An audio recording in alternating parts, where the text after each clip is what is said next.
लड़की की बड़ी ही धूमधाम से शादी हो जाती है और शादी करने के बाद वो अपनी ससुराल में पहुंच जाती है। दोस्तों, शाम का समय होता है। जब ये लोग खाना खाने के लिए तैयार हो जाते हैं तो ये लड़की अपने पति से कहती है कि माँ को बुलवा लो, वो भी हमारे साथ बैठकर खाना खाएगी। तो यहाँ पर जो इसका पति होता है कहने लगता है कि माँ यहाँ नहीं आएगी, हम दोनों मिलकर खाना खा लेते हैं। लेकिन यहाँ पर जो पत्नी होती है वो बार बार उसे यही रिक्वेस्ट करती है कि माँ ने भी कुछ नहीं खाया होगा, वो सुबह से भूखी है, तुम उन्हें बुला लो, वो भी हमारे साथ बैठकर खाना खा लेगी। दोस्तों, यहाँ पर जो पति होता है उसे क्रोध आने लगता है और वो अपने पत्नी से कहने लगता है कि तुम्हें खाना है तो खा लो, मैं यहाँ पर किसी को नहीं बुला कर लाऊंगा। दोस्तों, उसके बाद पत्नी फिर रिक्वेस्ट करती है कि माँ को बुला लो, माँ ने सुबह से कुछ भी नहीं खाया होगा।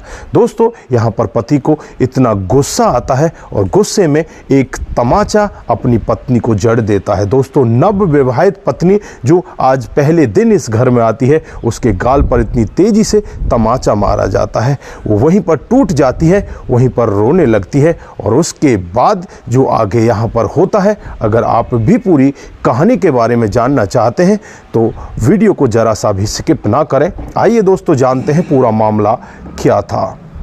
नमस्कार, जय हिंद। आप देख रहे हैं APH न्यूज़ राहुल रावत के साथ। तो दोस्तों, आज जो मैं कहानी बताने जा रहा हूँ ये एक मनीष नाम के लड़के की कहानी है। दोस्तों, जब मनीष 2 साल का होता है तो इसके पिता का देहांत हो जाता है। पिता के देहांत के बाद माँ दूसरी शादी नहीं करती और इस इकलौते संतान मनीष को ही पालती पोसती है। इतने सारे कष्ट उठाती है और कष्ट उठाकर इसे बड़ा करने लगती है। दोस्तों, इस मनीष में शुरू से ही बहुत सारी गलत आदतें होती हैं। ये गलत काम की तरफ बहुत ज़्यादा ध्यान देता है, माँ का जरा सा भी आदर नहीं करता। माँ चाहती है कि इसके लिए अच्छी सी लड़की देखकर इसकी शादी कर दी जाए, क्योंकि अब ये शादी योग्य हो चुका है, इससे ये शायद संभल जाए और घर परिवार अच्छे से चलने लगे। तो दोस्तों, मनीष के लिए एक लड़की देख ली जाती है जिसका नाम संजना होता है। देखने में बेहद ही खूबसूरत, जितनी देखने में खूबसूरत होती है उससे ज़्यादा उसके गुण होते हैं। वो बहुत ही ज़्यादा सुशील होती है, लोगों का आदर करती है। दोस्तों, उसके साथ शादी हो जाती है। दोस्तों, दिन की शादी होती है। शादी होने के बाद करीब वो 2:30 से 3 बजे अपने ससुराल में पहुंच जाती है और उसके बाद जो वहां पर कार्यक्रम होते हैं, जो उसका स्वागत होता है, आप भगत होती है, वो की जाती है और उसके बाद रात को खाने का टाइम आ जाता है। दोस्तों, मनीष अपनी पत्नी संजना से कहता है कि चलो खाना खा लेते हैं। लेकिन यहाँ पर संजना कहती है कि माँ कहाँ है, माँ को भी बुला लो, माँ भी साथ में बैठकर खाना खा लेगी। लेकिन यहाँ पर मनीष कहता है कि माँ यहाँ नहीं आएगी, तुम खाना खा लो। लेकिन यहाँ पर जो संजना होती है बार बार जिद करने लगती है कि माँ को बुलाओ, तुम्हें नहीं पता कि माँ सुबह से भूखी होगी, क्योंकि जिस घर में शादी ब्याह होता है और जिस घर की बड़ी बुजुर्ग अकेली माँ हो, उस घर में उस माँ को खाना जल्दी से नहीं मिल पाता, वो नहीं खा पाती, वो जल्दी जल्दी में अपने देख रेख में लगी रहती है, वो भी सुबह से भूखी होंगी, तुम उनको प्लीज़ जाकर बुला लाओ। लेकिन यहाँ पर पति को गुस्सा आता है और गुस्से में वो अपनी पत्नी को एक तमाचा लगा देता है। दोस्तों, यहाँ पर पत्नी 1 मिनट में ही समझ जाती है कि ये तो आदमी ठीक नहीं है। उसके बाद वो अपने मायके में फ़ोन करती है और अपने मायके वालों से कहती है कि मैं यहाँ पर नहीं रहना चाहती, ये तो बहुत ही गलत व्यक्ति है, इसके साथ तुमने मेरी शादी क्यों कर दी। दोस्तों, उसके बाद मायके वाले यहाँ पर पहुँच जाते हैं और इस लड़की को अपने साथ ले जाते हैं। दोस्तों, वो पहला दिन होता है। उसके बाद ये मनीष एक दूसरी लड़की को ले आता है जिसके साथ इसका पहले से ही प्यार प्रसंग चल रहा था, उसके साथ ये शादी कर लेता है। इधर ये लड़की जो संजना होती है वो भी शादी कर लेती है और दोनों के बच्चे हो जाते हैं। दोस्तों, धीरे धीरे समय बीतता रहता है। अब इनके बच्चे बड़े होने लगते हैं। जो मनीष होता है इसको 4 लड़के हो जाते हैं और इधर जो संजना होती है इसको 2 लड़के हो जाते हैं। दोस्तों, दोनों अलग अलग परिवारों में रहते हैं और दोनों के बच्चे धीरे धीरे करके पढ़ लिख कर बड़े हो जाते हैं। अब इनके जीवन में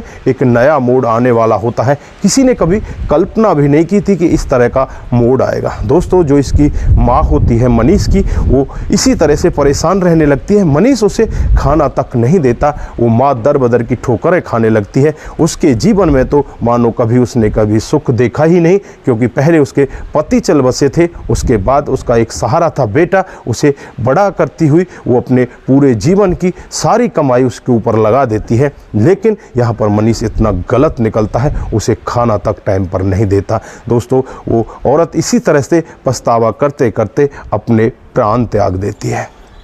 दोस्तों इधर मनीष के 4 बच्चे जवान हो जाते हैं और चारों बच्चों की वो धीरे धीरे करके शादी कर लेता है। दोस्तों जब चारों बच्चों की शादी हो जाती है तो चारों बच्चे इससे अलग होने का निर्णय ले लेते हैं। जिस बच्चे की शादी हो जाए वो पहले ही इससे अलग हो जाता।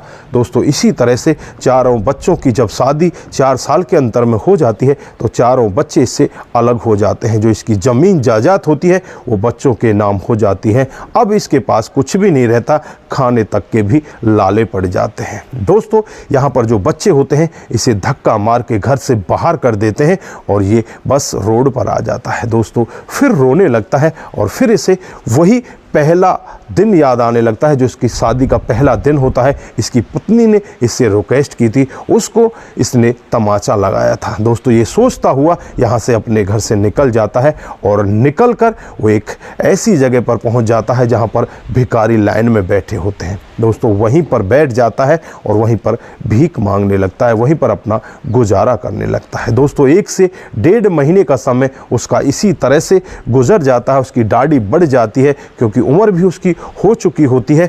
65 साल के लगभग उसकी आज उम्र हो चुकी होती है, लेकिन आज उसकी जो हालत होती है बहुत ही दयनीय होती है। दोस्तों समय इस तरह से मोड़ लेता है, जो संजना होती है इसकी पहली पत्नी, उसके दोनों बेटे जवान हो जाते हैं और उसे मंदिर लेवा कर लाते हैं। दोस्तों संजना मंदिर आती है तो भिखारियों की लाइन को देखती है, उसी लाइन में उसे ये भी नज़र आ जाता है। दोस्तों जब इसे देखती है तो देखती ही रह जाती है, ये तो वही है जिसके साथ मेरी शादी हुई थी। दोस्तों अपने बेटों से कहती है कि इस भिखारी को इधर बुला कर लाओ। दोस्तों उसके बाद उस भिखारी को वो अपने पास बुलाती है और उससे कहने लगती है कि क्या तुम मनीष ही हो? तो यहाँ पर वो कहने लगता है कि हाँ मैं मनीष हूँ और मैं तुम्हें भी जानता हूँ, तुम संजना हो। दोस्तों जब इतना वो कहता है तो संजना उसकी तरफ देखने लगती है। मनीष यहाँ पर रोने लगता है और कहने लगता है कि अगर मैं तुम्हारी उस दिन बात को मान जाता तो मेरे साथ में आज ऐसा नहीं होता, क्योंकि मैंने बहुत ही गलत कदम उठाए थे। मैंने अपनी माँ के साथ बहुत गलत किया था, तुम्हारे साथ भी बहुत गलत किया था। मैंने अगर तुमको उस दिन तमाचा नहीं लगाया होता तो मैं आज यहाँ पर नहीं होता। दोस्तों इधर जो बच्चे होते हैं अपनी माँ से पूछने लगते हैं कि माँ ये कौन है? तो माँ यहाँ पर सब कुछ सच बताती है और कहती है कि बेटा इसके साथ मेरी शादी हुई थी और मैं 1 दिन के लिए दुल्हन बनकर इसके घर पर गई थी, लेकिन पहले दिन ही इसने मेरा ऐसा स्वागत किया था, मुझे तमाचे लगाकर मेरा स्वागत किया था। मैंने इससे ज़्यादा कुछ नहीं कहा था, यही कहा था कि माँ को खाने पर बुला लो।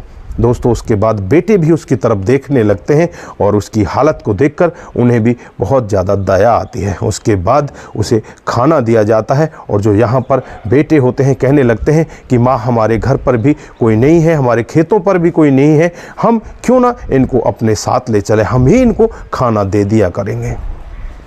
दोस्तों ये होते हैं संस्कार। यहाँ पर इन बच्चों के अंदर इतने तगड़े संस्कार फूट फूट कर उस माँ ने भर रखे थे, जिन्हें देखकर आज ये व्यक्ति इतनी बुरी तरह से रोने लगता है और उस अपनी पहली पत्नी के चरणों में गिर जाता है और कहने लगता है कि मुझे माफ़ कर दो, मैंने तो कभी ऐसा सोचा ही नहीं। उसके बाद ये दोनों बच्चे उस व्यक्ति को अपने साथ ले जाते हैं और उसे अपने खेतों पर रखते हैं। दोस्तों उसके बाद उसे वहाँ पर खाना पीना खिलाया जाता है, उसके कपड़े चेंज किए जाते हैं, उसे नहलाया धुलाया जाता है और उसके बाद उसका जीवन उसके खेतों पर कट रहा होता है। दोस्तों कुछ लोग अपने माता पिता का इस तरह से अनादर कर देते हैं और वो ये सोचते हैं कि आज तुम जवान हो, अपने माता पिता का अनादर कर सकते हो, लेकिन वो ये भूल जाते हैं कि तुम्हें भी बुढ़ापा आना है और तुम्हारे बच्चे भी जवान होंगे।